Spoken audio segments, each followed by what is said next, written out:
Hey everybody, welcome back to Screwball, a baseball podcast, your home for everything baseball. I'm your host Mike Lepre, here with my co-host Frank White. Hey, how's it going?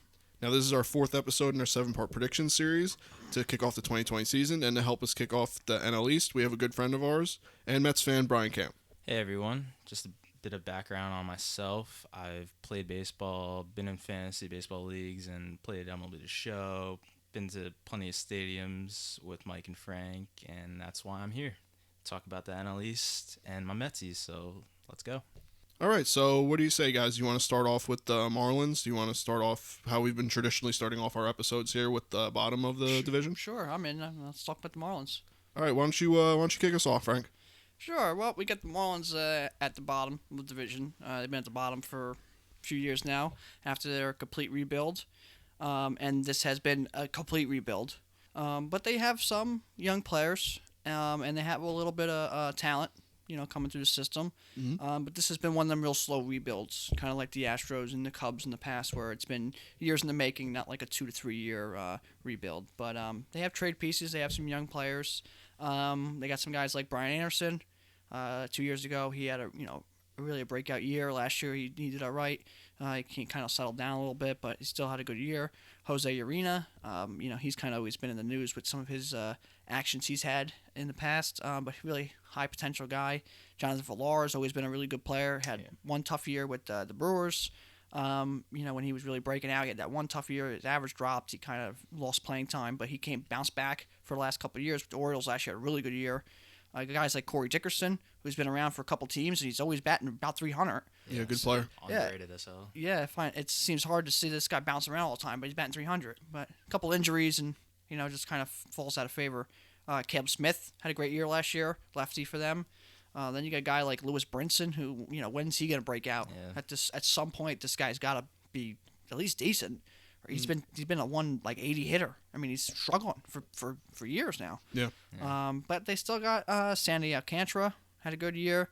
Jesus Aguilar, he broke out with the Brewers there. Yeah, that's a low-key one right there. Yeah, he broke out with the Brewers 2 years ago. Last year struggled, went to the Rays, kind of picked it up a little bit at the end of the year. Francisco Cervelli, he's always had concussions, but there's a veteran catcher who can really help them, help the young guys. Garrett Cooper's been a younger guy, kind of been playing okay. Yimi Garcia, he's played with the Dodgers, so he's kind of got some experience. He's a decent reliever who could maybe get traded down the line if he has a good year. Adam Conley, big lefty, he's got a funky delivery, kind of like Chris Sale, not quite as big or lanky, but kind of similar delivery. Maybe Alex Wood as well. Yeah, kind of similar delivery where it's kind of funky, kind of moving all over the place. Jorge Alfaro, who was one of the top prospects for the Phillies a couple years ago, really good defensive catcher, got some power, played good last year. Mm-hmm. I mean, look at they got people here. I mean, they got a couple names more. They got a couple more people here. Jordan Yamamoto had a good year last year. Brandon Kinsler, he's guy has some potential. Teams would be interested in him if he plays good down the stretch here. Get traded. Ryan Stanek, the Rays, Mr. Opener, kind of created the opener with the Rays. Harold Ramirez. I mean, they got a lot of good people. I even got Drew, John Birdie, if I could add one right there. Sure, yeah, Drew Steckenrider. I mean, none of these guys are superstars here. They got a couple of real good players, but no real superstars. But they're all pretty talented. They got some experience. They got some young, but they're all trade piece potential, which they can trade and get some young guys or get some international money and make a couple moves here and get real good here, hopefully soon, for a fan base and an entire state that needs to embrace baseball. Yeah, it's a big market down there in Miami, and I think, like you said, it's been a long rebuild. It's been almost a rebuild from the ground up. You could say they're a far cry from having Stanton, Yelich, and Ozuna patrolling the outfield. I think that they do have some pieces in the lineup that are really good. VR at the top is a really speedy guy. He's a good player. Corey Dickerson, like you said, is a stud. Jesus Aguilar, I mean, if lightning strikes twice, guy could hit 30, 40 home runs. He's a really under-the-radar guy. Jorge Alfaro could be one of the better catchers in the league, as well as Francisco Cervelli if he stays healthy. Obviously, there's glaring issues. I mean, the rotation, like you said, Jose Urena and Sandy Alcantara, they're good pitchers, but I just don't think that the rotation is all that threatening. I don't think that the bullpen is all that threatening. Brandon Kinsler is probably one of the big names out there, like you said, Ryan Stanek.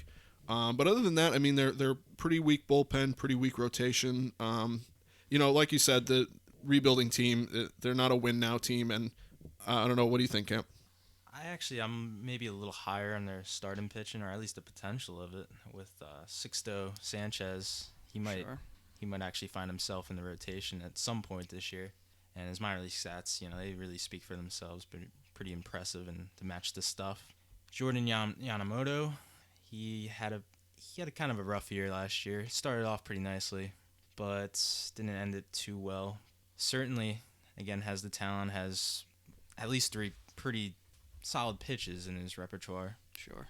Alcantara was an all-star last year, even if that was a pretty generous all-star selection. I could really see their rotation as a nice surprise if all goes well. Sure, and those guys all got high potential, and kind of like watching them. But Caleb Smith was really good last year. He had little injuries, couple weeks in the middle of the season. I think it was like almost 2 months, if not 2 months, he missed. But he really pitched well against some really power lineups.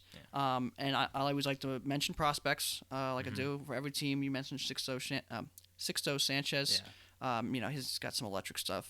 But they also got some other guys too. JJ Bleday, yeah. Jesus Sanchez, an outfielder.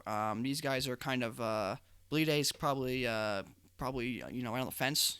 Might even be the team this year. Mm-hmm. Sanchez maybe next year. Jazz Chisholm, he's a shortstop. As every single team I always mention, the shortstop revolution. He's going to be one of those guys. Mm-hmm. And looking through, the rest of some of the other prospects, they have like 6 to 7 top 100 prospects, either this year's list or last year's list. I'm not sure which one you're looking at. Mm-hmm. But 6 to 7 top 100s, which means these guys come along, 2 or 3 of these guys hit, one guy turns into be okay, and all of a sudden, they got some real potential to do something. But with the division being as strong as it is and young as it is, it's going to be tough. Yeah. Yeah, I can't see them passing anyone in the standings and in this division, especially considering the talent of the other 4 teams. But they're gonna play hard. Mattingly's a very good manager, in my opinion, at least. His teams seem to always play pretty well under him. Yeah, man. I think that the Marlins are, like we've talked about with the Orioles and the Tigers and the Mariners, these teams that are gonna sit at the bottom of the division, but they've got a bright future ahead of them. I think that the Marlins have a really bright future ahead of them. Like you said, 6, 7 players in the top 100. That's nothing to sneeze at. I think that they really are going to break out sooner rather than later, and I think that they are a team to watch within the next coming years. Sure. I mean, looking at them, you just compare them to the Orioles and the Tigers. They're definitely ahead of those teams. Maybe a little closer with the Orioles. The Orioles kind of have it a little bit figured out. But definitely ahead of the Tigers, and I would say probably even ahead of the Royals. But they're definitely rebuilding, but they're on the higher end of the rebuild, if you want to say that. Yeah, I agree. With those pickups, especially this offseason, it seems like they're really trying to compete somewhat. Aguilar, I think, could really bounce back and be a big power hitter for them, as he was with the Brewers a few years ago, where he even got some MVP votes. It's just the only thing with that is it ain't Milwaukee Stadium. It's Miami. No, it's not. It's Miami, and that's one of the oddest stadiums in the league for sure. Definitely. At least I got rid of that, whatever that was out there in left center. That was yuck. Yeah, not a very pretty stadium. It's not one I would like to attend at all. And I'm a little sad to see Martin Prado go, to be quite honest. He's a classic veteran. And Curtis. Loved Martin Prado. Great veterans. Neil Walker, too. And Castro off the team. Yeah, Castro's a nice player. So, they lost, there's 4 or 5, veteran guys who kind of been around, but they picked up Cervelli. For sure. So. And another guy I wanted to mention was Isan Diaz. He did not really produce in the majors, but he certainly has the talent. He's shown a lot of power in his minor leagues. Sure. And I could see him maybe outperforming some of the other players they have. Yeah, kind of finally starting to fill up a little bit of what he could be. But I think that's pretty much it with the Marlins here. I don't know if you guys have anything else to add. No, nothing really notable that I have here for them. I think that they have big market down there in Miami. I think that they could potentially sign a lot of guys. They could probably have a bigger payroll, and I think to look for the future with this team. And a superstar owner. Oh, yeah, that's for sure. True. A little biased there for us. But all right, so we had a little bit of trouble deciding what team to move on to next. This is a very competitive division, but I think we decided on what, guys? The Nationals? Yeah, I think talking about the Nationals next is, not saying that they're going to get fourth here, but, I think that out of any team that could probably get fourth out of the next four teams, it would probably be them. Yeah, it's tough, though. What do you think, Camp? You want to lead us off here with the Nationals, the World Series of Champions, or what? So with the Nationals, we've got a lot of returning players. Of course, foundation with Soto and Trey Turner, and even Robles. You could add, I think, at this point, 22. Really had a nice year last year for them. And to me, that's a really nice foundation for any team, or any team would be lucky to have that. Sure. And they got the immortal Howie Kendrick. Oh, Love him. That's my boy. I knew that man was going to do something crazy last year because he's clutch. No one wants him, but he's a 300 hitter all the time. I mean, career, lifetime, mid 280s, and he's always just stepped up. He always stepped up to the occasion. And I predicted last year, what was it, Mike? I texted you about 20 minutes before he got up. I seen him expected to get up in that inning. I said, big hit coming from Howie Kendrick. Bang, boom, there it is. Yeah. Clutch guy, been around a long time, and you know what? I see his face, and it just makes me smile. Beautiful man.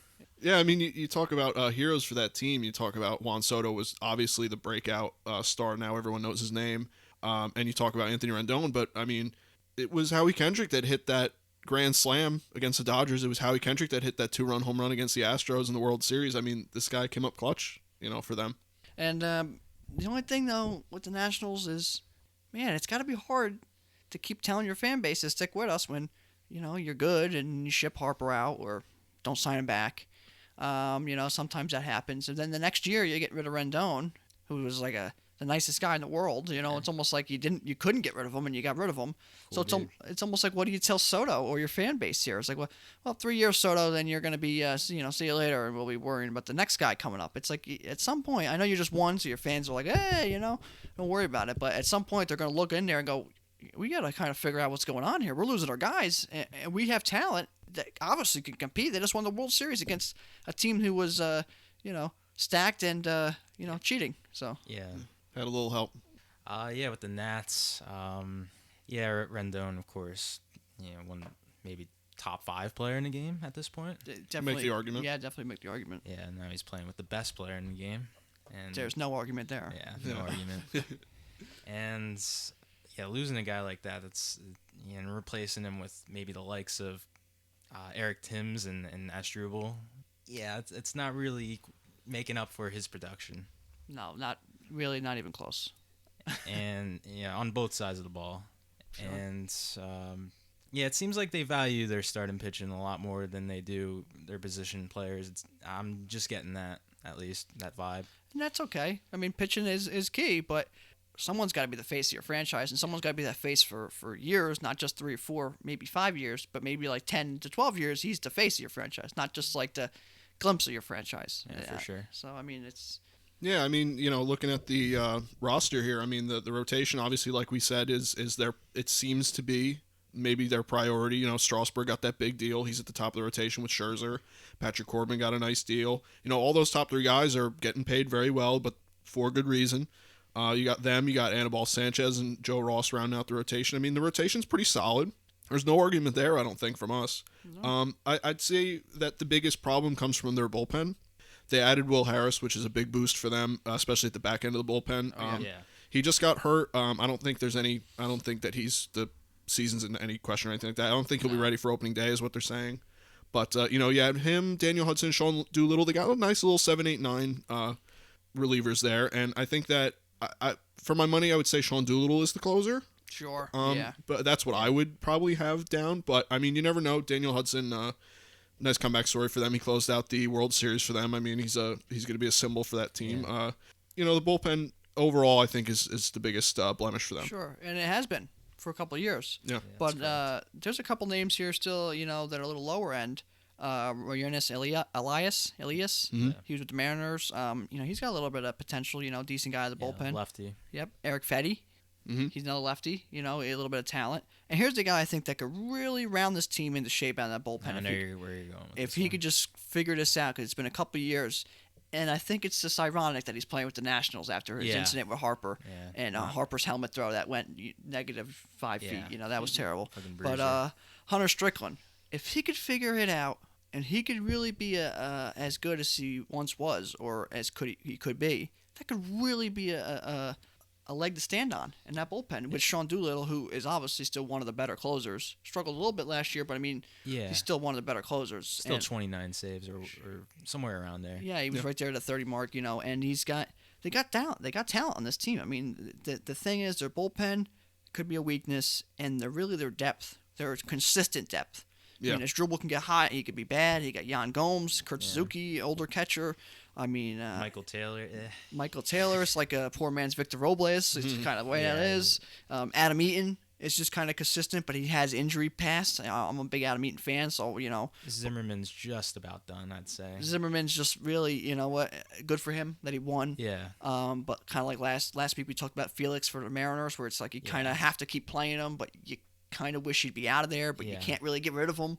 He's kind of in that page. But I hear you. they have some players here. They got the fan base is gonna be wild this year. For at least a little wild. Matt's how 100%. But they got a tough division, and it's a tough road. But I mean, they do have some prospects coming up too, and one that's, if he's not up to start opening day, he'll be up probably 3 weeks in, 2 weeks in, whatever the deadline is. Yeah, Carter Kieboom. I mean, shortstop, third base, second base, wherever they're going to really put him. They got guys like Luis Garcia, another young infielder. Then you got pitcher Jackson Rutledge. He's going to be he's one of their higher guys. Then you got one more guy I like to talk about, Will Crow, or Crow, however he pronounces it. I'm not sure. Another pitcher, but they have some prospects, not real deep on prospects, but they have some young guys. They have some trade pieces too. If something goes awry here, some veteran guys they could trade. I mean, they do Trey Turner. I don't know if we mentioned him. He's a superstar. He's really, really good at shortstop fielding. He has a couple issues, but I mean, he steals bases in an era where we don't see stolen bases. Yeah, just a health issue for him. Yeah, really. Broken finger last year on a bunt attempt. I mean, but when you play that fast kind of game with the bunting and the stealing and shortstop, injuries are gonna happen. Yeah, but, things like that are gonna happen. But he's a tough guy. He comes back earlier than you expect. And then you got a guy over there too. We really talk about Starlin Castro. Yeah, I love him. They really made a good move there, getting Starlin Castro. A veteran guy at this point, who's still younger, been on bad teams, been on good teams, been on mediocre teams. So he's kind of like he's been around, and he definitely could hit. And he's a good player. And this team's got depth. I mean, it's got decent depth, but it doesn't have that. It's like, all right, we don't have that consistency up and down the lineup, and especially with Rendon gone. And then the World Series hangover, deep innings for the pitchers. It's gonna be a tough year with the division. Yeah. But they could easily be pushing for the first leading the division or second division wild card spot, or they could easily be fighting for third if they're lucky, fighting for third and sitting right around 500 or under 500. So yeah, anywhere in those slots, I'd say. But if Howie hits 344 again, with 17 home runs. In 344 at bats, close to that. Yeah. That's pretty high production from a bench piece. He wasn't many at bats off from winning the batting title. Yeah, I know. I mean, probably had his best year, I'd say. I mean, just taking in the postseason as well. Yeah. I mean, his postseason was ridiculous. He turned into a god. There's going to be a postseason Howie Kendrick card in MLB 20 to show this year. Definitely. I mean, and that's a 99. And I'm going to have him. He's a 99 overall. And he's gross. I don't know. You can't see his face and not laugh. I don't know. He's just a great guy, and really a great guy for baseball. And it's awesome that he keeps fighting his way to keep finding a spot and producing. And people are finally kind of learning his name a little bit for a guy who's been around a while and been good with the Angels and some other teams. So I mean, it's good for him. I like him. Yeah, always high average guy. What do you think? You guys have anything else on the Nationals of note? Do you have anything you want to say? I mean, I think that's pretty much it for me. I don't know, Camp, if you have anything else here we could talk about. No, their bullpen's still a big iffy, and yeah, the depth of their positional players isn't very promising either. So that's going to be their question mark for the season, I'd say. Sure. All right. Well, again, this is a tough division, so I think that we all mutually agreed before we started recording that the next team we would talk about would be the Mets. Camp? Here's your specialty. I mean, these guys, the butt of many jokes and ridicule for years, for their existence. For some good reason. Some of them There's have a good reason. A lot of good reason. We could go with Bobby Bonilla. That's an easy We could one. probably just give you that, and you could make a Luis Castillo, Castillo. the balk off. Yeah, there are a lot. But As hey, they were on the right side of Buckner we got one at a 39. out of whatever. Yeah. Yeah. The World Series runs were both incredibly lucky, and I don't even know if they truly deserved them those years out of other years or compared to other years where they had better teams. But that's the way it goes with the Mets, I'd say. It is a guarantee that's the way it goes with the Mets.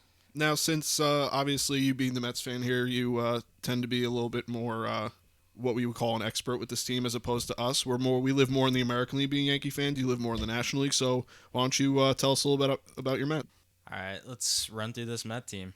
So we got the reigning Rookie of the Year, the reigning NL Cy Young winner. Yeah, that's a pretty good start.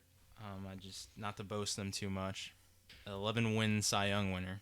You might fall on either side of whether you think he should have been or not, but But you've got a Rookie of the Year with, 53 home runs? 53 home runs for that big boy, yeah. And Well, one thing too, his comments the other day or a couple weeks ago, he had similar comments to Sanchez with ripping his clothes off. I don't want to see that. So if the Mets could not win with him, that'd be great. I don't want to see any no of that. one wants to see bears out there. Yeah? No, that's big yuck. Yeah, so, but I'm going to go with what has been our bread and butter, for lack of a better Injuries? idiom. Yeah, I mean, you could go with injuries, but if you want to go with the healthy version of the Mets, we're going to go with their starting pitching to start this off. So we got the reigning Cy Young, Mr. DeGrom.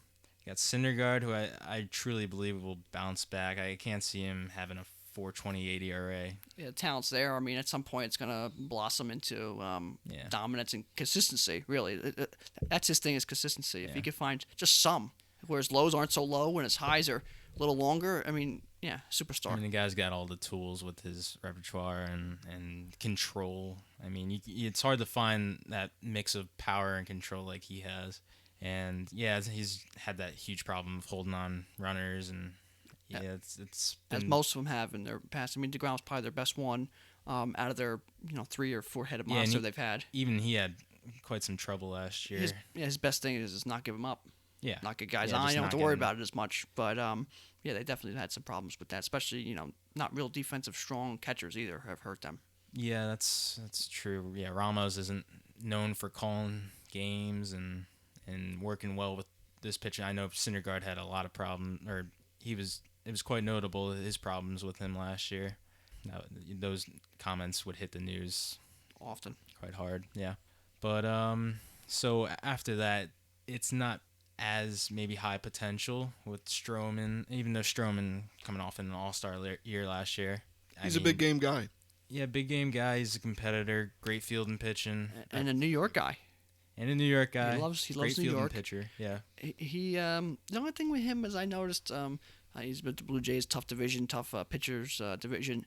He's another one though. He kind of gets 3-4 starts in a row where he's like, "What's going on here?" And then all of a sudden he's 3-4 starts in a row. You're like, "Wow, this guy's really good."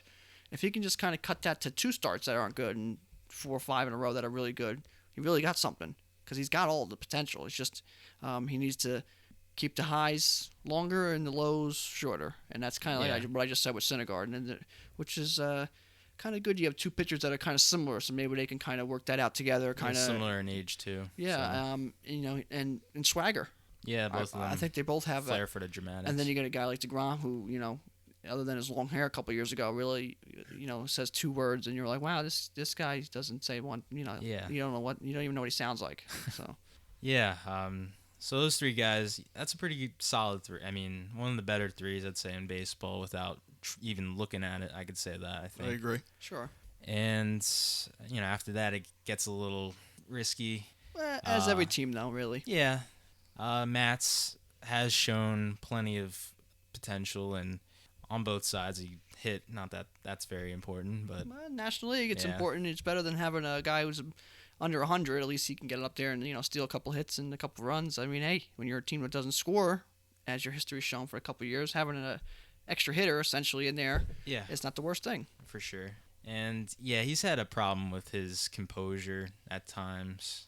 He's one of those guys who could have a nice run of good 6 inning, 7 inning starts, and then just throw it up one game, just where he gives up 6 earned runs in the first inning. Yeah, we've seen that last year. I think he did that twice against the Phillies. Yeah, I think it was. I think that's why it's so fresh in my mind. Yeah, especially against the Phillies. And I think it was within like the same month, I'd say. Yeah. If it's even if it was even that long, it might have been like 2 to 3 weeks. But yeah, it was. Don't quote me on that. Yeah, it was rather ugly.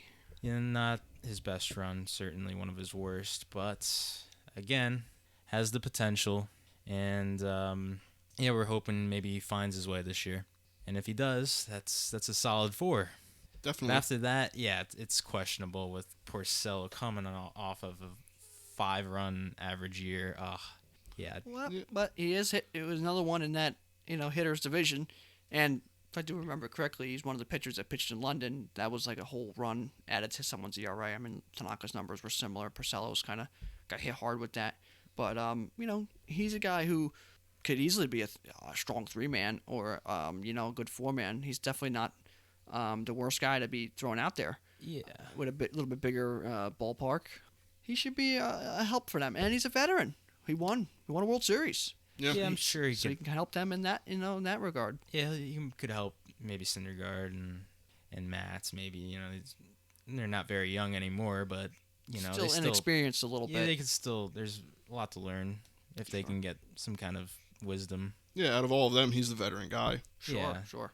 I think he's the same age as Jake, but I'm gonna. Porcello also came up really young though, and with a good Detroit team, good Boston team. Yeah, so he's kind of been.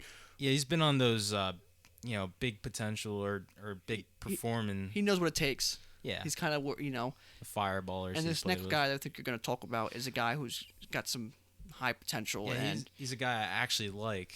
I don't really dislike Porcello. I'm not gonna cheese on him too much. But Waka is the next guy you're going to talk about. I will be talking about Waka. And he's, I think a lot of people kind of like him. He just had some injuries with his shoulder in the past, and I don't know. Every time he figured it out a little bit, he got hurt. He's got some potential, and that's something maybe if the Mets can kind of figure something out there, which it's always been something for them. They never could really quite figure out people. But if they could kind of figure him out, they might have just stole something right there. So yeah, I think so.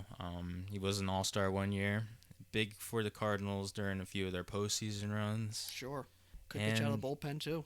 Yeah, I like his record quite a bit, and given that he's also 28 still. I mean, yeah, he's really young. I mean, he's still sitting right there in his prime years. Yeah, I mean, that could be a steal, one of the steals of the off season if he really puts it together. Really, you know what? He could kind of be Mets LeMay here this year. He really could be that good.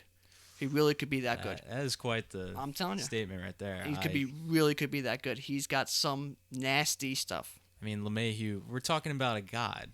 He was a to tell god us. last year. You don't have to I tell know, us, but bud. he could be on that level, especially with the Mets faltering at free agency every year or for a lot of years, getting guys, and then all of a sudden they become nothing. I don't want to go into some of the names and make you start crying here. Jason and Vargas. Mets fans out there, Jason Bay. But That's my guy, though. But I mean, he could really be a big help. And even if something happens where he gets thrown out in that bullpen, he could be like that Seth Lugo where he figures it out in the bullpen and he's a 2-inning, bullpen guy or something like that. He's got potential to really stabilize the Mets. Yeah, it's a low risk signing.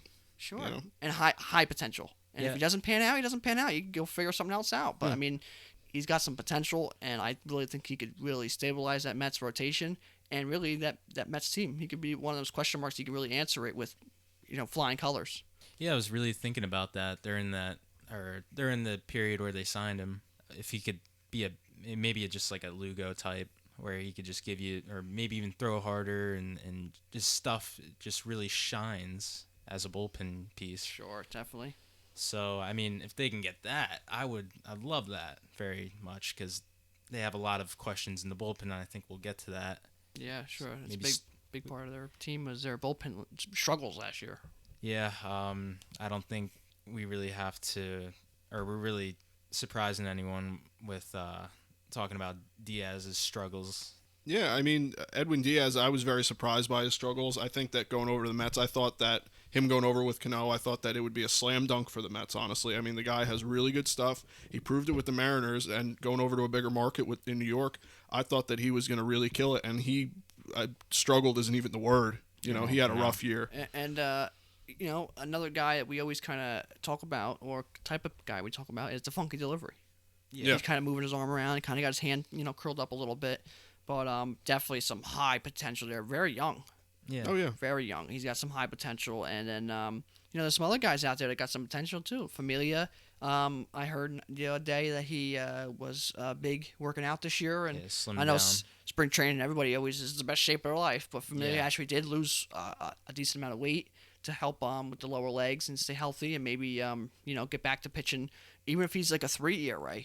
I mean, what a difference. I'll gladly take that. What a difference. And then you got guys like Seth Lugo. Can he kind of repeat what he did? Brad Brock, he was the Orioles. He was with the Braves last year. I mean, he's a really good pitcher. He was tremendous with the Orioles. And no one really, talks about him, but that was a good signing. Brad Brock and Waka could be two under-the-radar guys that the Mets got who can actually shine, for a franchise who struggled with free agency. And ever since free agency began, they've struggled. It's, I don't know, crazy. Bobby Bonilla. Crazy. Yeah, so, I mean, you look at the bullpen, Edwin Diaz, if he figures out his struggles, like you said, even if he just posts a 3.5 ERA, something, he closes out a bunch of games, then you got Betances, you probably got him, that was a good signing by them, you probably got him in the 7th or the 8th, he's going to be really solid for them, you got to watch it, though, because he was out all last year. Yeah, Justin Wilson, another guy, Great another lefty. former Yankee. A great lefty for them. You Yeah. always need lefties. He and really pitched well for the Mets in limited innings last year. Yeah, and he was a big help. He was when he was pitching. He was like, all right, we kind of know what we're getting there, for once.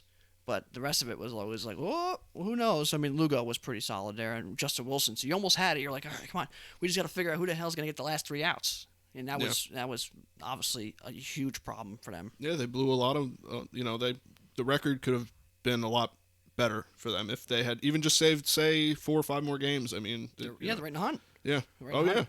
It would have been a completely different season. They definitely got some talent here. I know Camp's a big Mets guy, and we're going to go into we definitely just went into a lot of the Mets here. Offensively, they still got some talent. Alonso, Jeff. I think it's gonna be hard for Alonso to repeat what he just did last year. I mean that's some big numbers to just keep doing it. I mean, if he could do that, he's gonna break lots of records at a young age. He'll be Jimmy Fox 2.0, really. Yeah, I mean, it's crazy, but I mean, Cano, can he be all right? Could he be healthy? He hurt his hamstring every week. Brandon Nimmo, could he kind of come back? McNeil, it's gonna be. I think another one's gonna be a little tough to kind of bat. Yeah, he's exactly up there at 330. I mean, he's that's a baller. He's gonna hit. I know that. I'm very confident in McNeil. Sure, Yeah. it's just at that 330 mark, 340 mark. I mean, that's. I don't know if I'd expect that, but he's hitting with 23 home runs last year. If he's gonna give you that. That's 6. That's like 6 home runs 10 years ago, though. Home runs everyone hits them now, so that's a hard number to compare to everybody now. But I understand what you're saying. Yeah, Jeff in McNeil's, my world, 23 is still a pretty nice amount of home runs. It is for me too. But when you ask around the league or look around the league, I know where you're coming you from. kind of look at. But then you got some other players, Michael Conforto. Yeah. If he can just kind of figure it out. But their problem too defensively. I mean, they always had defensive problems. Wilson Ramos really isn't a catcher. He really should be DHing. He really should be in the AL DHing somewhere. The Rays kind of had that 2 years ago with him. Ahmed Rosario, he's a blossoming shortstop. He played well last year, but with the bat. Yeah, at times fielding wise, I mean, he was a mess. But he really cleaned it up towards the end of the year. Sure. So. Cano, even him, he was always a spectacular fielder, but he's really struggled last year. If you look at his defensively, his range obviously kind of shot, but his even making some simple plays, he kind of struggled a little bit. So yeah. And then center field. I mean, who plays center field? And who plays outfield? That's an outfielder. Because McNeil, he was out there. He played well in the outfield, but he's it's like you'd rather not have him in the outfield. But he'll be their third baseman. I'd say for the majority. And you don't want him really playing outfield, but he was playing outfield. Alonso had a little bit of issues at first base. I mean, he played well, but there was times where you're like, "What are you doing?" Or not too where worried. you going? Gets a little crazy over there at first base. So, I mean, can they figure out defense? They got a guy like Marisnik they brought in. Yeah. Defensively, he's pretty well in the outfield. Offensively, he's not great. Yeah, couldn't even hit with a cheating team. No, in a small ballpark. Now you Yeah. go to the Mets and you're going to be playing a bigger ballpark and you want him to hit better and he doesn't know what pitch is coming. I mean, I don't know. Yeah. It's hard to say that he's going to be better. But, Slap that garbage can, maybe. yeah, Dominic Smith, always high potential there, but, where is he going to play? You had him in the outfield. Yeah, I was thinking that's not good in the outfield. I mean, No. that's like, what do you want to see Daniel Murphy in the outfield Yeah, again? Like, are we trying that? Or? We really don't need that. But I could see him maybe being a trade piece somewhere along the season. I can see that. Sure. And they could maybe get something pretty nice. Sure, back. if he can hit, if he can show some numbers, and then you got a guy. I don't know if you knew this, Jed Lowry was with the Mets last year. Really talented guy. Did you know he played? You're gonna have to talk to me about Jed Lowry. I'm not really familiar with that player. I'm not. He didn't play last year. Well, I think he had like 1 or 2 at bats with the Mets there, but Oh, that Jed. Okay, Yeah, I know. yeah, Oh, yeah. That Jed Lowry. Okay. yeah. All right. So if they can get him back and playing, he's a utility guy. He could play all over the field with the A's. He was kind of like that. I don't know. He almost looked like he was built for the A's. Yeah. I don't know. And then he left the A's, and then he fell apart here for a year. But if he could figure it out, I mean, the Mets have some pieces, but there's question marks. Can Cano, stay healthy? Can he get back? Can Familia kind of come back? Diaz, is he going to find anything? The starting pitching, Syndergaard, is he going to find that consistency? Stroman, is that swagger going to turn into dominance? There's questions here. J.D. Davis, another player that had a really damn good year offensively last year. Sure. 307, 22 home runs. It's but just where's the consistency, and is it going to come this year? Is the injuries finally going to walk away from this team? And then another thing is off the field. It's always off the field issues with them. Ownership. I mean, they had the guy had the team bought, and then all of a sudden, that blew up.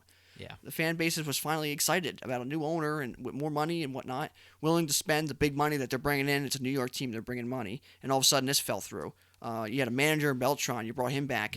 Excitement around the team. All of a sudden, he never manages a game. Never gets to spring training. He's out the door. I mean, there's definitely off-field issues here, and then there's the on-field injuries. It's like there's so many question marks. Can they overcome them once? And they did the one year. They went to the World Series on a hot run, similar to the Nationals. Yeah. But can they do it this year? I don't know. With the division being so hard and so tough, I just don't know. But they got a pretty good team. They got to figure it out, and they got some prospects too. I mean, you want to go into a couple prospects here, Camp? You probably know them the back of your hand here. Yeah, I know at least maybe their top 5 guys. So we actually have 2 shortstops in the top 100, at least according to MLB.com. And I'm not really sure what their paths are going to be to the majors, as Rosario looks like somewhat of a cornerstone. Well, you can say one's going to probably shift over to second base here rather soon, and talent always finds a way on the field, so you can figure something out. And you never know with this DH kind of coming into maybe the National League, that could really help the Mets. Because if you keep Ramos and then Alonso, maybe could DH, or Ramos could DH, and that opens up. That's a whole other thing, though, where I don't want to get into that. We don't got all day. Yeah. But Maybe in the future, but as it is right now with the pitchers hitting, which is my preference, it's very Mine too. entertaining for me. Mine But, too. Yeah, Yuck. I'm glad to hear that. At least 2 of us. But as at least regarding their prospects, Brett Beatty's another guy, third baseman, young fella. Yep. He's not gonna be in the majors anytime soon, but I mean, if you're looking for a David Wright replacement, that's the guy who's getting hyped as that. Not that we really need that, as we have, reigning rookie of the year, 53 fucking bombs, and McNeil. But I mean, who knows? And Cespedes. Oh wow, we forgot Cespedes, didn't we? No one has. Yeah, he's got a sort of a Jed Lowry thing in his persona, but He's like a wild hog, yeah, Wild Hog, classic right there. But yeah, it's been a while since I've seen that man play, and I really enjoyed watching him play. And I don't know, maybe he could be a big piece for them. He would be half as good as he was that World Series run. The Mets would be in the playoffs. Just half 100%. as good. That's what I like to hear. That's a big if. That is a huge if. And but, you should be praying that he comes back to half as good. yeah, Or Jed Lowry comes back at all. yeah, I'm missing Jed. I just want to see Jed. Yeah, I mean, I always liked him. Maybe But just play a game, Jed. I got I could jump in here too with some of these prospects because as we know, I always like giving a couple of prospects here. You said Brett Beatty, Andres Jimenez. I believe it's Jimenez. Jimenez. The shortstop he was just mentioning, Ronnie Marico. Yeah, He's another shortstop that they really they're high on him. high on. And then they got a pitcher too, Matt Allen. Matt Allen, yeah, their pitching prospects are sub 100 at least according to MLB. My only source of prospects as of now, but yeah, if you want to tell me more about, I mean, him, I'll learn. I would say he's out of the top 100, but I mean the guy's got talent, and the Mets seem to find pitching. Yeah. So if you're looking for pitching, and then he's one of their if not their highest pitching guy, he's definitely one of their highest pitching guys, and he's probably one of the closer ones to the majors. Okay. I wouldn't say you're really going to see him this year. You never know, especially with the Mets and some injuries, and you needing pitching help in the bullpen. You never know, but I would say you're probably better off seeing him next year. Maybe halfway through the season, maybe something happens. But hey, if you need some innings out of the bullpen and you got a guy that's dominating down in the minors, you might bring him up. So I mean, they got some help. They got some help in the minors. They're not real deep in the minors. I mean, as you just said, Camp, they got a few hundred guys, but not really. They're not even like top 50. So. No, but I mean, they're good. Yeah, I'm not gonna berate them. Yeah, they could be. This team could be good. Yeah, we're hoping. And I'm not a huge Mets guy. Yeah. And not just because I'm a Yankees fan, because I'm just not a huge Mets guy. I never looked at them and I was like, I was like, oh, cool, let's go watch the Mets or let's go hang out, whatever, let's go talk Mets. They're almost too goofy to root for, but I guess that's why I like them, maybe. Yeah, but I mean, they could be, and you could say it kind of with every team, but they definitely teeter on that line where they could be good or they could be very subpar. And they could sit 72, 75 wins, or they could sit at 85, 86, 90 wins. They're right on that border where it's like you really don't know where they can go. Yeah. And you don't know what they're going to do at the deadline. Again, I mean, there's already trade talks with Mats now, and we're 2 weeks into spring training, 3 weeks into spring training. We're talking about trading, one of your higher pitching guys a couple years ago. I mean, it's a crazy franchise who's dealt with so much for a lot of years that they're. They made one World Series run, which was, remarkable. And in this area where we, the Northeast here, when the Yankees are good, there's lots of talks. When the Mets are good, there's a lot of talk. There's a lot of buzz in this area. And when the Mets were good and the Yankees were still, playing all right, there was so much buzz of baseball in this area. It was ridiculous. So, I mean, seeing them get good again, even last year, that run there when Frazier hit the walk-off home run. I mean, you want it. Yeah. There was so much buzz in that stadium. It was excitement, and hopefully we can really see that again for the Mets. But I don't know. I just don't know. It's probably one of the biggest question mark teams in majors. Yeah, I've always been a big Mets guy on paper. I think a lot of the times when I look at their roster in the beginning of the season, I think that they have the potential to get a wild card spot, even maybe win the division. I think that on paper this team always looks good, and somehow it just seems to crumble with injuries or maybe the ball not bouncing their way. It just seems like I have my notes here. It seems like there's a black cloud over the team. And like I said, on paper, I think the team is very solid. We're talking about them third here. I think that they could just as easily be a little lower than that. They could just as easily find a wild card spot and slip in there. I do have hope for the Mets, but I mean, they're a team, like you said, they're teetering. So we'll have to see. Yeah, I mean, you got anything else, Camp, that we could talk about? You're the Mets guy here. My best way to sum them up is it seems like when the expectations are high for them, they do not match those expectations, and when the expectations are pretty much none, or there aren't any expectations. 1969 Mets, Miracle Mets. Yeah, we can go back that far if you want to. They had no expectations for that team, and of course they smacked one of the greatest teams on paper, maybe the Orioles, at least their lineup. And they had some nice pitching, Palmer. And don't forget about the pitching. Yeah, Jim Palmer. I'll say his name 3 times, and maybe it'll show up. Yeah. But whatever that means. But that sums up the Mets pretty well. I think we did a pretty comprehensive. I think we definitely dove deep into the Mets. One of the deeper teams we dove into, and for good reason. Yeah, for I appreciate our location here, and in kind of Mets territory, and Mr. Met himself, yeah, and also having Mr. Camp here to talk to us about the Mets. But I think the next team we're going to talk about is the Phillies. Yeah, the rivals. And that is a great little segue, go from the Mets to the Phillies. They're kind of always intertwined, especially from the mid-2000s where the Phillies made some runs there and the Mets kind of gave them the runs. Yeah. But it happens. But, I mean, the Mets... the best years. Not the Mets. Talked about the Mets. The Phillies, they're a bounce-back year. This is a bounce-back year for them. Last year, a lot of things went wrong. A lot of things went wrong. Some bullpen guys got hurt. Some starters were banged up. Arrieta. Nola had a really rough start. Harper kind of was, had a rough start. His numbers really ended up being pretty good. Yeah. But, I mean, you almost look at his numbers and you're almost like, how did he get there? Because you never really seen it. But he had a good year.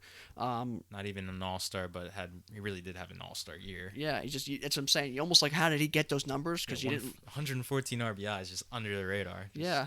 But I mean, I think they're gonna be a big bounce back team. They got Joe Girardi, who seems to find an extra, a couple wins in the team. Yep.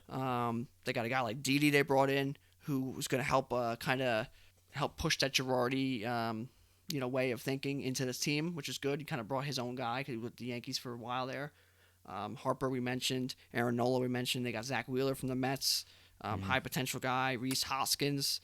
Jake Arrieta, if he can, get back healthy, he's got some talent. Yeah. JT Realmuto on a contract year, he's going to put up some really good numbers. He's probably the best catcher in baseball. Yeah, pound for pound. Yeah, I can't. I mean, if you're looking at a guy and you said, I want a catcher, who am I going to, really have this catcher, not worry about him, and not need a backup catcher that's going to have to play a lot? I mean, Realmuto's your guy. Steal some bases, hit some home runs. And he's going to play. He's not going to get hurt. Defense, he's really awesome catcher and awesome player. Gene Segura, last year had a little bit down year, little injuries. He's a bounce back candidate. Andrew McCutcheon will be back at some point. He's a fan favorite. Scott Kingery kind of turned it on last year. Yeah. Vince Velasquez kind of figured it out, if not in the rotation, in the bullpen, because he's got some serious stuff. Zach Eflin, kind of like a bottom rotation guy, but puts up some good innings. Nick Pivetta, similar, could be a bottom reliever or a bottom starter or in the relief. But they got some talent. Dave Robertson's back. They got Jay Bruce still on the team. Tommy Hunter can find his way back to form. He could be a decent guy out of the bullpen. Hector Neris had a good year last year. Sir Anthony Dominguez missed a lot of the year. He's got some crazy stuff. Those 100, 101, 102 with some movement. Adam Morgan, there's a name you don't really hear much. He's a lefty out there, but he really put up some good numbers for them for a while. I mean, he had times where he was really struggled and his numbers really got inflated. But there was times where he was one of their best relievers and a lefty out there who can really, shut down some other opponents' lefties. So I mean, they got some players out there to be excited for. But I mean, it's just, can they figure out consistent pitching? Can they figure out a bullpen? Because the offense is kind of there. Yeah, the offense is kind of there. Even the defense is kind of there.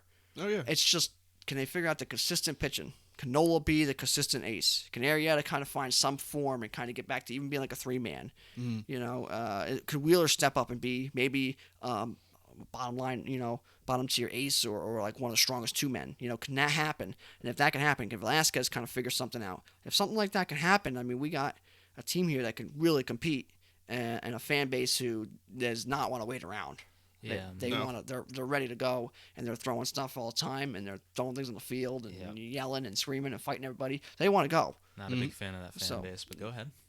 Yeah, of course. But I think also that the franchise ownership is ready to kind of put all their chips in the middle of the table and maybe go after a guy at the deadline too. Yeah, I could see that could really turn a team because they're kind of ready to win. They want to win. Harper, I mean, somebody's signing, somebody's trades. They're ready to go, and they can't really wait around.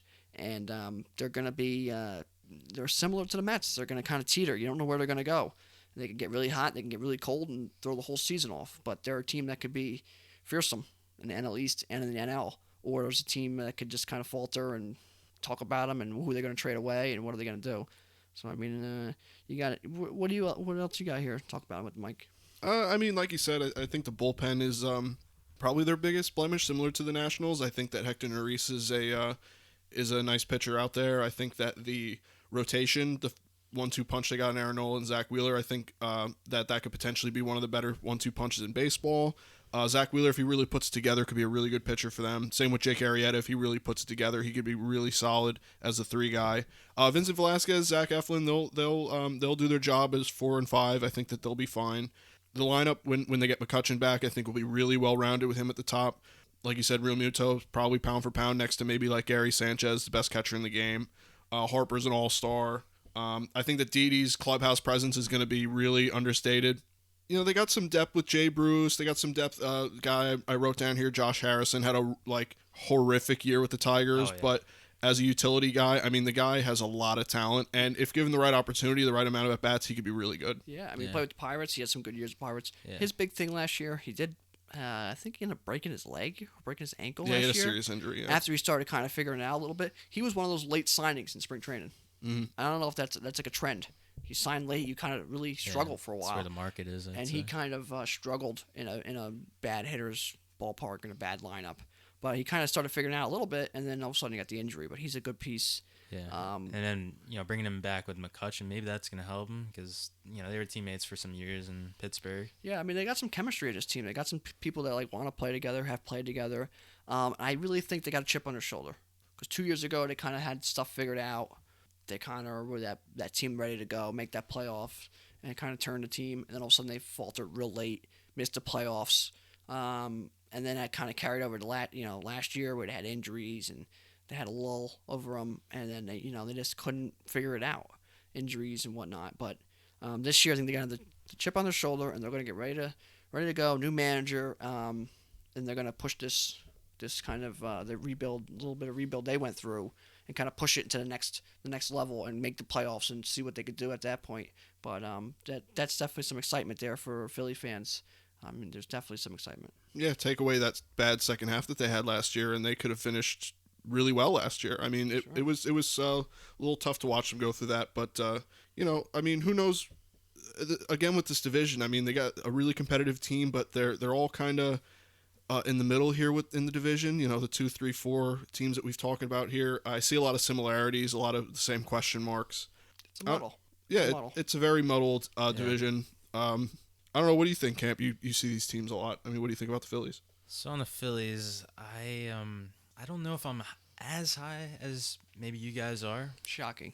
And I don't know. Yeah, it might have something to do with the deep-seated hatred I have for the Phillies, or at least past Philly teams. But Camp also a former Philly Little League champion too, so that's a little. Yeah, that's a little just a yeah, burn form. It also there's a deep-seated love for the Phillies, so I don't know, weird relationship. Regardless of that, I'm not sure about the Phillies defensively. As I mean, clearly Didi's not going to play anywhere else but short, so you're going to move Segura over to either third or second. I'm not really sure if that's probably second. I would assume, I would right? say second. Middle infield. I think second would probably roll together nice. Yeah, he's also played second before. Kingery plays second as well, and I'm not sure what they want to do with him. Yeah, they just have a few question marks as to where they want to position guys. Sure, I think also you're going to look kind of him more at second base because of Alec Bohm kind of being on the cusp of coming up in the majors. He's a third base, even kind of like a first base kind of guy. Yeah. So he needs a little bit of help, agility wise at third base to really be a really good defensive third baseman. But that's a guy who could just mash the ball. Yeah. He could be a 30, 40 home run guy, especially that ballpark, and really be a savior this year. If he comes up this year, which I think he will be, there could be some real turnaround or real help to the team is having this guy who could really be in the middle lineup with Harper and Hoskins. Yeah, maybe like a better Hoskins, maybe. I mean, Hoskins is good, but this guy is if he could get in the middle of the lineup with Harper and then Hoskins and Bohm, and then you got guys like Didi, Segura, nice Muto, guys, complimentary guys. Yeah, I mean you definitely got some potential in that lineup. They just got to keep the pitching healthy and get some consistency out of them, and maybe find a starter, maybe like a 3-man in trades, and maybe a reliever, maybe a dominant reliever, maybe like a Brad Hand if the Indians start faltering. We always mention a couple of guys here that we relievers. We always talk about the same one, Wade Davis, maybe if he can figure it out. But there's definitely relievers out there that are going to be on the market, and they could pick one up with Robertson and a couple of these other guys kind of have strong years. They could definitely be towards the top, or they can kind of fall by the wayside. Yeah, similar to the other teams you talked about. I don't know. What do you think? You got anything else on these guys, or anything worth noting? I mean, a couple more prospects. I talked about Alec Bohm. They have a pitching prospect, Spencer Howard. Not sure when you're going to see him, but he's got some potential. One of their higher pitching guys. Bryson Stott. He's a shortstop. Might be able to jump into that revolution, but I don't know where they're going to put him, especially with Didi. But he's got some years before we got to worry about that. And here's a guy that could really help them this year, Adonis Medina. Okay. He's a pitcher for them. He could really help them this year. He's expected to be up in the majors at some point this year. Bullpen, starter. You'll probably see him as a starter this year, I would say, as long as he has a pretty good start to the minor leagues season. He's really got some talent. He could really kind of ride the ship out there. And then there's a guy here that we've seen him play in person, Mickey Moniak, about 2-3 years ago. I think it was 3 years ago now. Something he was like the that, first yeah. overall pick. Mm-hmm. Yeah. And we watched him play over here in Lakewood for the Blue Calls. And young kid. I think he's gonna turn 21 this year, and this is his third year in professional baseball. So I mean, there's a guy that can kind of figure things out. He struggled a little bit. Looked like last year he had kind of a little bit better year, but if he can kind of figure it out, maybe shoot his way right to the Phillies soon here and get into center field and kind of lock down, because he's a guy that can really help them defensively. But overall, the team's there for the most part. They need some help and a little luck, and you might see something special where they get maybe a decent run to the playoffs. But you just don't know. Yeah. No, I hear you. Any final notes, Camp? If I'm gonna sum up the Phillies, as at least according to myself, yeah, I feel like their floor is a bit lower. I could see them really being a 70 team win at worst, I'd say. I could see it. I'm not really a fan of their rotation. I'm not sure about Wheeler, even though as a Met fan, I've seen him pitch, and I've seen him pitch really well and look like a budging star. But and Nola, of course, he's gonna be an ace again. I think had somewhat of a rough season last year, but Definitely still, first half. Definitely turned first it half. around with a 3.87 ERA. Yeah, again, I think their floor is real low, and their ceiling. I don't know if they're. Yeah, I think they're at best maybe a wild card team. Yeah, I agree. Yeah, but that's a big step forward. Making the playoffs definitely is a big I won't step, deny especially with that. some of these young guys. And baseball is you get in the playoffs, you never know. So, Yeah. So That leaves one team. that leaves one team, and this team here is loaded.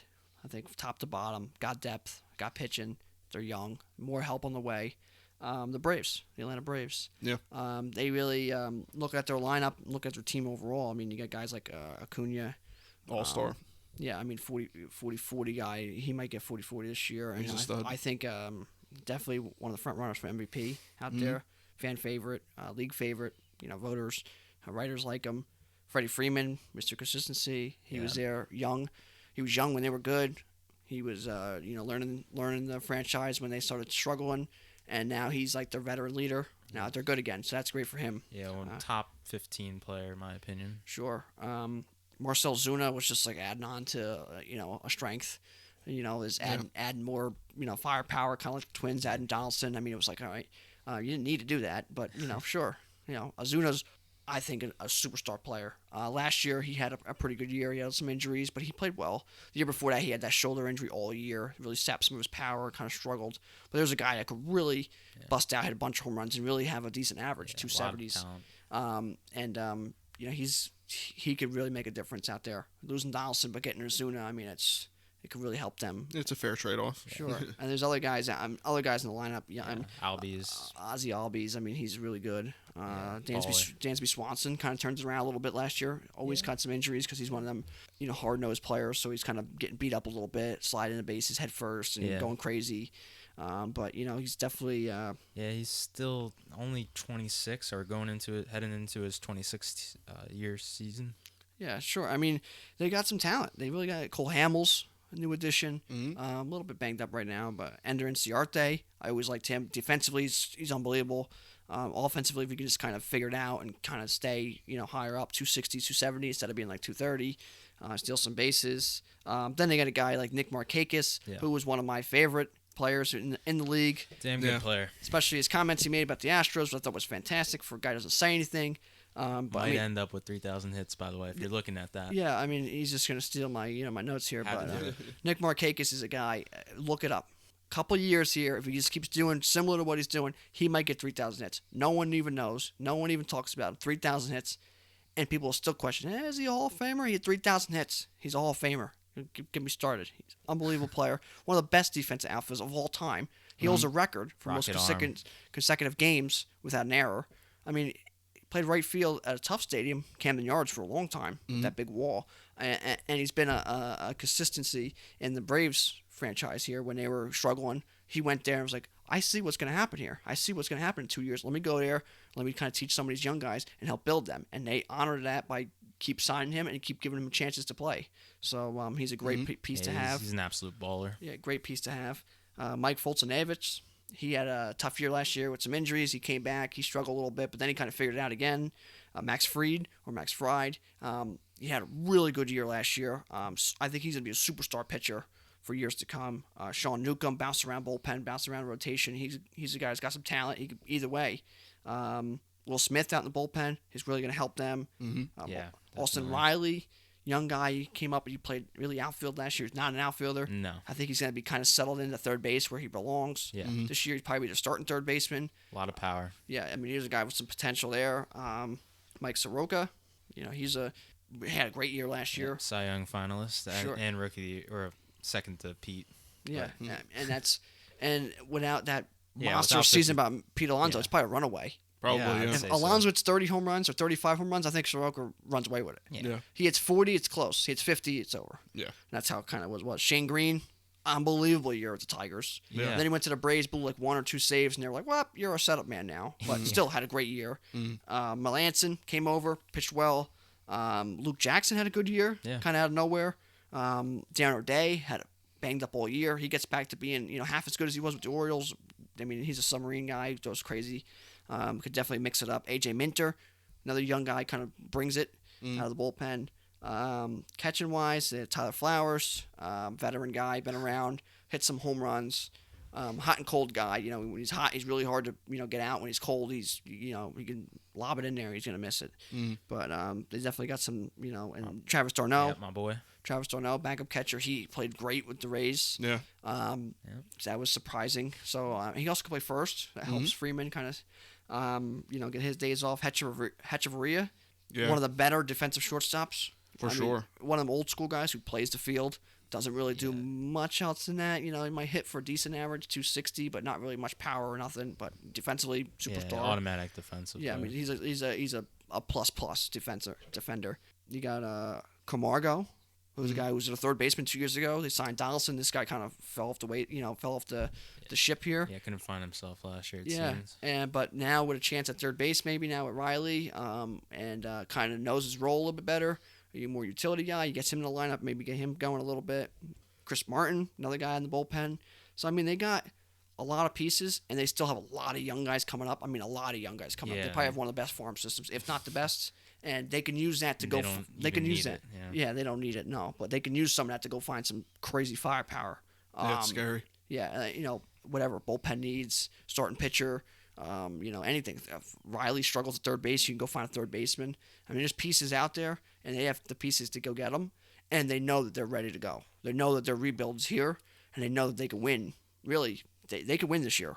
There's no doubt in my mind that this team could win the World Series this year. Yeah, and the next 10. Yeah. Because they're really just setting up a nice franchise for themselves with their farm system. Their and thing, the though- mix of veterans and Oh, yeah. Their thing, though, Yankees are good at the same time.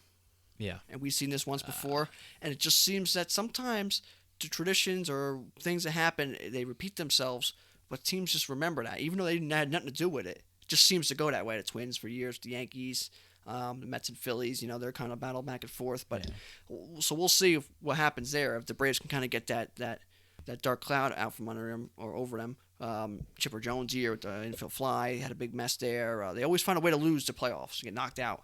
Kind of like the Nationals for a couple years there. So maybe the Braves could kind of fix that and make a run. And really make a run because this team is just loaded with talent. I think they might have the deepest arms in terms of rotation arms. I agree. Yeah, they're even just losing a really nice pitcher like Tehran, who had been there, for quite some time, maybe 8 years or so, Yeah, sure. and gave them a lot of starts and innings and quality starts and innings. Yeah, it was a workhorse for them. Yeah, it was an all-star as well. I don't know if multi-year all-star. He was not, two-time. Maybe I two-time. think he was twice. Yeah, Foltynewicz, however you say his name. That's right. Yeah, He's, Foltynewicz. Folty, I'm going to go with Folty. That's safe. But he's a gamer. I've seen him plenty of times, and he certainly has the stuff. Throws an easy 97. Yeah. 98. I'd say. There's no strenuous No. motion there. effortless. We've seen him pitch live Yeah. against the Nationals a couple years ago when he Yeah. was having that dominant year, and that guy's got some crazy stuff, and that fastball just jumps. Yeah. Yeah, and like I said, just his antics and his emotion, you could see as well. He's very showy in that way. But yeah, I like him. And Fried with the 17 wins last year, and as a 25-year-old, I mean, that's a scary thought. Him and Soroka. And not much emotion out of either of those two young guys either. No, those Yeah. guys are they just ball. I don't know. Fried, you know what? He kind of reminds me of like a Pettit type pitcher, where he just kind of throws and he's intense. The guy's intense.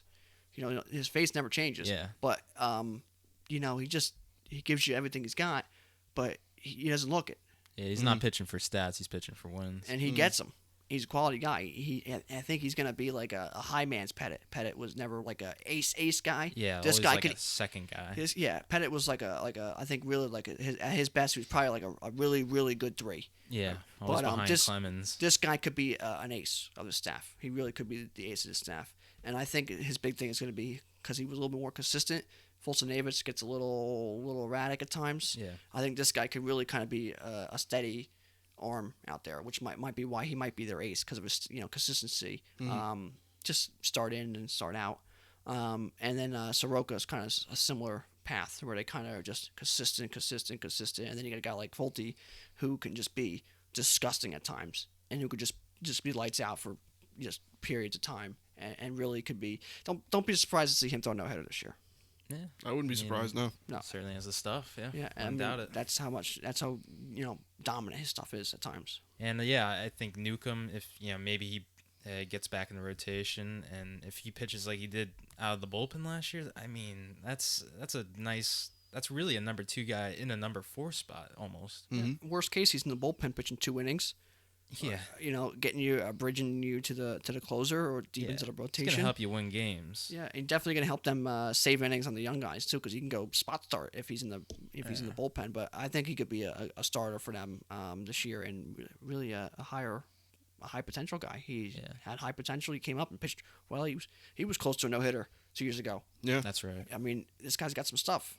And if you want to throw in another arm, Kyle Wright. I mean, it just doesn't stop. It seems.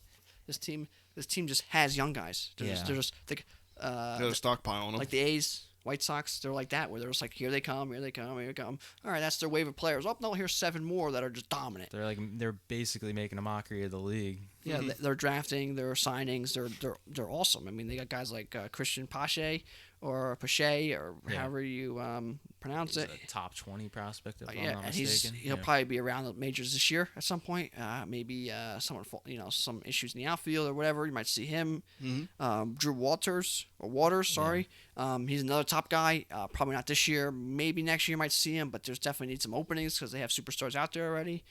Ian Anderson, another pitcher who could be on the scene here soon, helping the big league club, maybe make a run. Shea Langoliers. He's their catcher.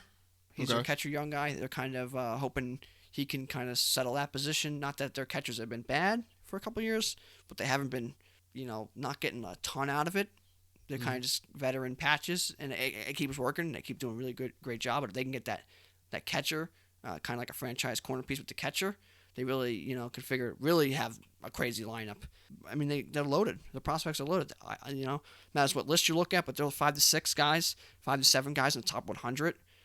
They even got William Contreras, his brother. Wilson Contreras, sorry. Yeah. William Contreras, his brother's name, who's also a catcher. He's like top 10, I'm thinking, the Braves prospects pool. Okay. But I mean, they got talent. They have talent.